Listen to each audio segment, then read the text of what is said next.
एक बार भगवान के मन में आया कि आज गोपियों को अपना ऐश्वर्य दिखाना चाहिए।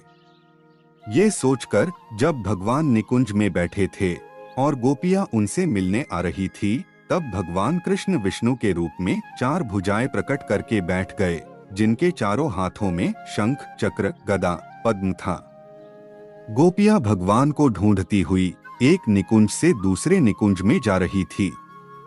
तभी उस निकुंज में आई जहां भगवान बैठे हुए थे। दूर से गोपियों ने भगवान को देखा और बोली, हम कब से ढूंढ रही है और कृष्ण यहाँ बैठे हुए हैं।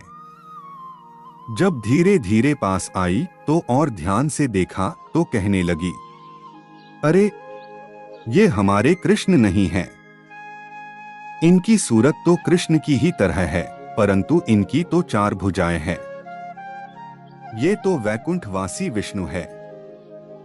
सभी गोपियों ने दूर से ही प्रणाम किया और आगे बढ़ गई और बोली, चलो सखियों, कृष्ण तो इस कुंज में भी नहीं है, कहीं दूसरी जगह देखते हैं।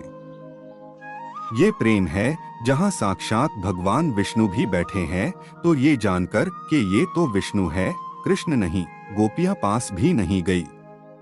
भगवान कृष्ण ने सोचा, गोपियों ने तो कुछ कहा ही नहीं, अब राधा रानी जी के पास जाना चाहिए।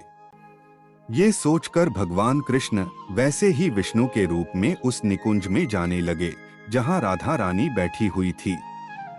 दूर से ही भगवान ने देखा राधा रानी जी अकेले बैठी हुई है, तो सोचने लगे, राधा को अपना ये ऐश्वर्य दिखाता हूँ, और धीरे धीरे उस ओर जाने लगे।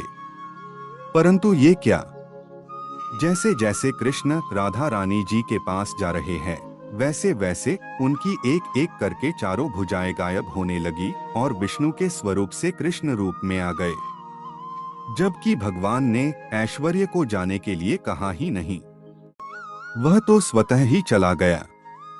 और जब राधा रानी जी के पास पहुंचे तो पूरी तरह कृष्ण रूप में आ गए। अर्थात वृंदावन में यदि कृष्ण चाहे भी तो अपना ऐश्वर्य नहीं दिखा सकते, क्योंकि उनके ऐश्वर्य रूप को वहां कोई नहीं पूछता। यहाँ तक कि राधा रानी के सामने तो ठहरता ही नहीं। राधा रानी जी के सामने तो ऐश्वर्य बिना कृष्ण की अनुमति के ही चला जाता है।